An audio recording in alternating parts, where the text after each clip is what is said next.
Yeah, hello everyone. Welcome back to my YouTube channel. It's your boy OTP, and we have a lot of talking points to talk about this time around. We have from the National League to the league games that happened. National League happened weeks back, and the leagues is back, and we are glad to be here. But straight up, I'll be going through the debut match that happened in the English Premiership, where we had Manchester City against Manchester United, where we have Arsenal against Tottenham, and we have Chelsea against Crystal Palace. This is a great debut I've been waiting and would like to talk about. Well, before I go into that point, let me just talk about Alan. Let me talk about Alan. Before I even talk about Alan, I just want to make this point.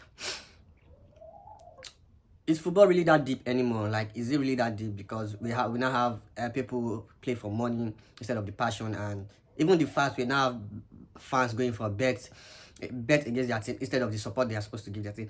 Is football really that deep right now? Because most of us get to love this game because of the passions the legend have put into the game, and how we've seen and we feel about it. But totally, the game is really different right now. The football is changing, and one more thing is that I have been trying to wrap around my head is like, Alan perform at this level is performing right now.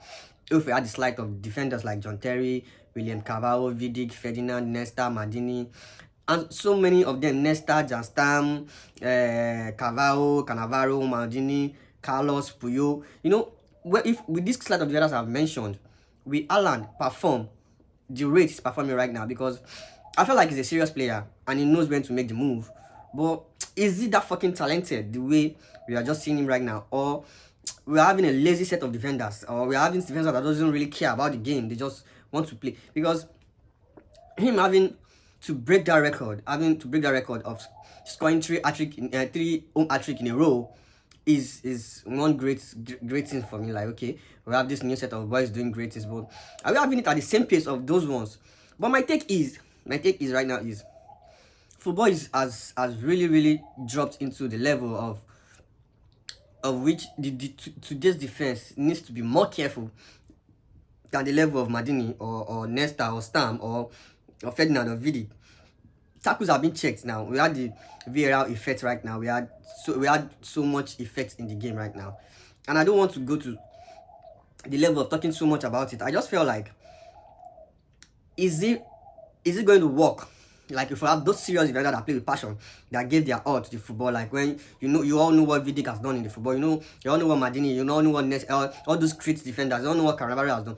Would it have been this easy, regardless of the fairness of the rules and VAR? Would it have been easy for Alan to go all that way, the way he's doing right now? So, well, let's talk about the derby, Manchester derby. A very humiliating derby for Manchester United. Manchester City winning 6-3 in the Etihad Stadium. Well, Haaland is a very serious player right now to talk about, or to have in your team, because regardless of how you feel about it, the boy is not going to stop. For me, he's a superstar right now. He's doing what he needs to do. He's enjoying the right time. He's in the right place and the right time. Coming to a couple of being with Kevin De Bruyne, and Kevin De Bruyne is just a great joy to watch and a star maker, because I feel Kevin De Bruyne is just starting with Haaland. It's still going to make him a striker that feels that's going to be on top of the world. But on that, guys, how many assists do you feel Kevin De Bruyne is going to have this season? That's on that. Let's talk about Bruno Fernandes. Guys, what do you think about Bruno in the last game? Well, the difference between Bruno and Kevin De Bruyne, I think it should be clear right now to us. And one thing I want to make every fan to understand is that Bruno needs to stop complaining and play football. He needs to stop complaining and play football, because regardless of the situation in the game, I felt like Martinez didn't complain. He faced his issues squarely, even when they were being beaten. Same as Varane, same as McTominay was very poor in that game, right, for me. And I don't know about what you guys say about it. He was very poor. Too much misplaced pass. I think the whole Manchester United team played with pressure. I don't know where they lost the confidence from, because we agree they scored you an early goal, and that mounts you a lot of pressure from a team like Man City. But when you start giving your balls to the opponents, that means you're helping them playing the game. That's what City wants. They know you want to run. They won't allow you to run. And Rashford is not even at his best at the match. Fine, I'm not disputing he's not a good player, but he was not at his best at the match. He wasn't even disturbing the defense at all, allowing them to take play or take charge of the play, giving the defense the defensive line some sort of pressure. It actually give your midfield or give your midfielders a chance to settle and take charge. But Rashford was not doing that. I'll leave Rashford out of it. Then Foden is another star in the making right now. It's another star in the making. Couple of him working with Haaland knowing his place in the team, how to find his position. Easy for them to create a 1-2 pass. Easy for Foden. And another thing with Foden is the first young player under Guardiola to score 50 goals, beating Messi to this challenge. So that's another great fact for Bolton. Well, guys, I am seeing Akoji being one of the best defenders in Premiership. The timing, his movement on the ball, how he paced the ball to the front and everything. Van Dijk should be scared right now because this competition is not just starting now, it's about to start. So I think Van Dijk should watch out the comparison because the media will start bringing that out for him. Then guys, Casemiro shouldn't be staying on the bench. Casemiro shouldn't be staying on the bench. Casemiro has this killer instinct. Like, he put pressures on you. He gives tackles. He doesn't care. That's what that's the kind of player you should have put against City. Somebody putting De Bruyne down twice will give De Bruyne a sense of like, I don't want to come close to this guy. I don't want. But there was no. De Bruyne was so free to make the chances, the passes, and everything. I don't know what Ten Hag is thinking right now, but I felt like Casemiro needs to be starting games. At this point, Casemiro, I know by the time Casemiro came around, McTominay tried to turn it around and everything, but right now, I feel Casemiro needs to be starting game. Well, Anthony Martial and the new Anthony, well, I'm still giving the new Anthony time. I'm giving him time. Premiership is not just easy like that to pick up from, but I think it's the first Brazil or the second Brazil to score back-to-back in a row in his Premiership debut, and that's great for him. Then Anthony Martial is very fresh. He's looking good. Let's see what will come out for him. And don't forget, guys, Gundogan is the brain boss of this Man City game. He settled well, released De Bruyne, allowed De Bruyne to finish the run and give the passes to whoever he wants. Well, that's by the way on the derby. I don't want to buttress, but it was a very humiliating derby for Manchester United. Fans left the stadiums at the halftime. Couldn't even get back on their team because they felt so bad. 4-0 in first half. The same thing happened against Brighton in the second game of the APL. I think they should. This one is not just. I'm not comparing on the same rate, but I feel Manchester United need to learn right now. But kudos to them. They try to fight back. At least they try to control the damage, having 6-1 and coming back to 6-3. It's fair, but it's not good. We are going straight to Arsenal. Arsenal is a very great team right now. I think Man U is the new Arsenal right now, but let's leave that aside. Arsenal is a very great team right now. Arsenal are doing well. Saka is just a star. That boy is a star in the making. If we know what we're doing right now, Saka is a star in the making. He's making things easy for Mikel Arteta in the attacking option, bringing the ball into the net, doing some crosses, some damage crossing, taking the ball to the defender. No, he's not the kind of player that you pass to and he wants to turn back. He's taking it straight to the defender. So Arsenal is a joy to watch right now. Great goals from Thomas Partey. Wow. Straight to the top corner of the net. No keeper is going to scream that out. Like, Lloris had to just find. He tried, but no. That goal is. I remember same kind of goal with SCN against Arsenal as well. So, but great goal from Thomas Partey. Tried to control the midfield very well. Did a very excellent job. Xhaka, as usual, always finding his way to the back of the net. Nice shots, great positioning, and Kane had to score from the spot kick.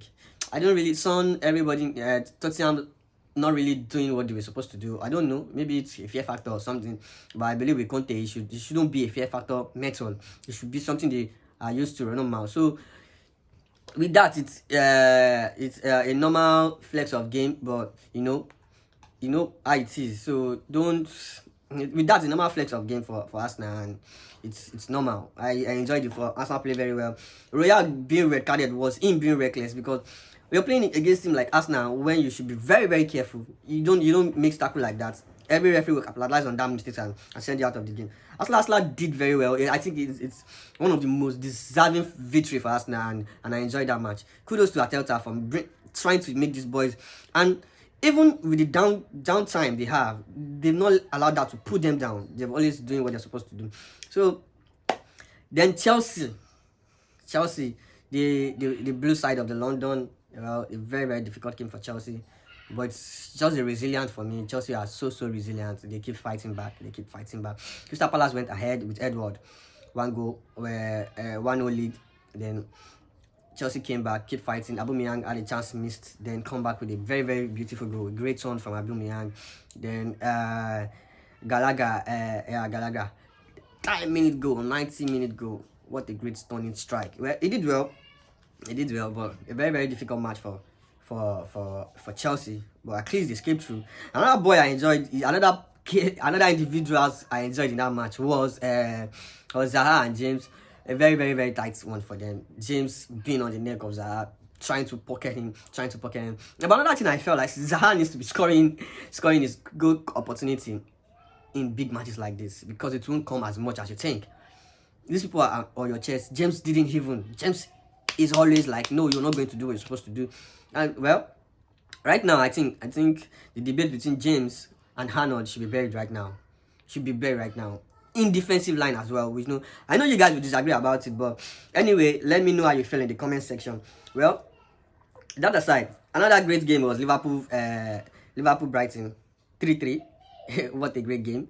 Firmino scoring 2 goals and own goal from Adams. Then Trossard got an hat-trick. A very very good game. Brighton is a very very early team to play against. Seriously, regardless of how you play, regardless of your pattern, their attack is just too crazy. They rush you like they don't give you time to breathe in the front, and I think that's what I just like about the team. They don't allow your defenders to breathe. They're just coming close. They make you make mistakes. They have Welbeck very strong, and I think Welbeck is one of the good strikers we have in the Premiership right now. But I know it's been underrated. People doesn't see that. But right now, the contribution of Welbeck in that team is very very solid. Giving the defensive line, they're always out to make your defenders feel pressured, and it's a great game for me, because in as well as Liverpool tried all they could, Brighton didn't sit back that much. They were like, okay, we're up to the task. Anything you guys are bringing, we're up to the task. They were ready to fight back. Very, very great game. The debut for Brighton new coach, I think it was a good one, getting a draw against Liverpool in Liverpool's home. For that matter, Firmino is great. He's a great striker, and I think this is where Nunes needs to buckle up, because I felt the competitions between Nunes and Firmino has actually brought the best out of Firmino. So I think Nunes will have a great time, a great problem at actually putting that dude in the bench. Well, let's talk about Klopp right now. I don't know, Liverpool fans, didn't you feel your coach is under pressure right now? Or didn't you feel sack is coming along the way? No matter the support of the board, when it gets to some level, when it's beyond control for them, they'll pull out the sack letter. So Liverpool fans, let's talk about let's hear you in the comment section. Let's know how you feel about that one, and let's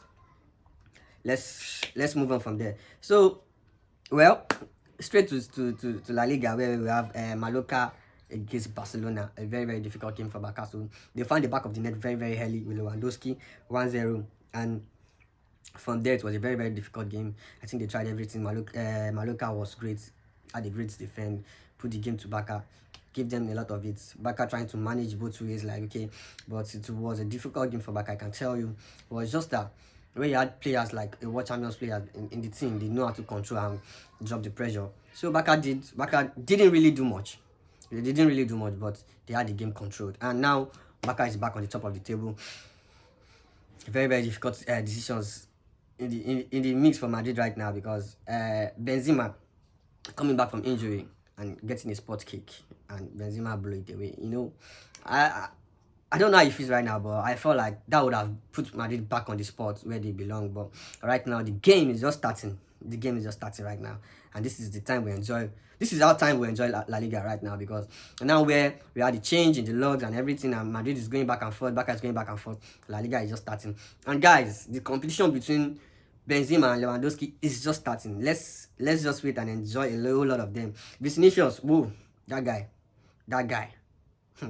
Oh yeah, I don't know where to place him right now. I just pray he doesn't fall off like Neymar.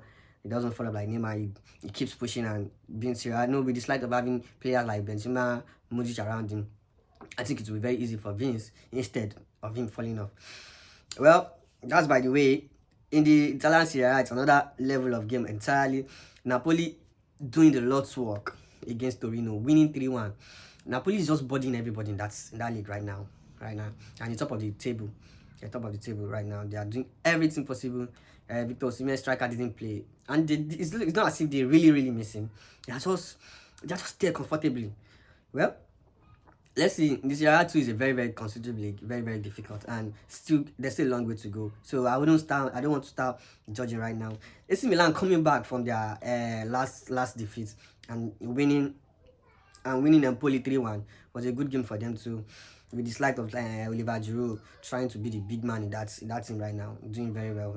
Another great game in the weekend that happened was Inter Milan losing to Roma at home, and that was the stay in the Serie A, because I think it's been decade or 2 decades Roma has won in Inter Milan stadium.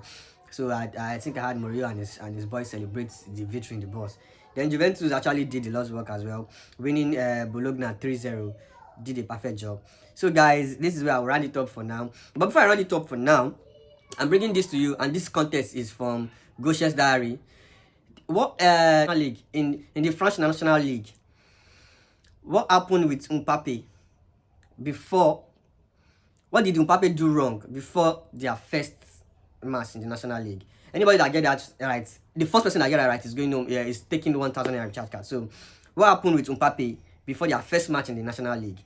It caused a stir between the dressing room, but I think they found a balance to it. But anybody that get that right will be getting contest from Goshen's Diary.